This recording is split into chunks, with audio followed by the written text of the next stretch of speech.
بسم اللہ الرحمن الرحیم۔ السلام علیکم ورحمۃ اللہ وبرکاتہ۔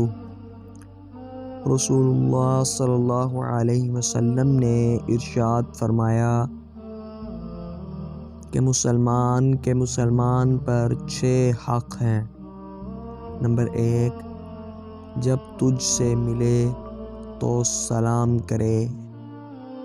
نمبر 2، جب وہ تجھے دعوت دے تو تو اس کی دعوت کو قبول کرے۔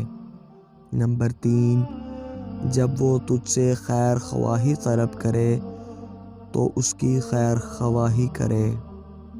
نمبر 4، جب اسے چھینک آئے اور وہ الحمدللہ کہے تو اس کے جواب میں یرحمک اللہ کہنا۔ نمبر 5، جب وہ بیمار ہو جائے تو اس کی عیادت کے لیے جائے۔ نمبر 6، جب وہ فوت ہو جائے تو اس کے جنازے میں شریک ہو۔ ہمارے چینل مظہر وائس آفیشیل کو ضرور سبسکرائب کیجیے۔ اللہ حافظ۔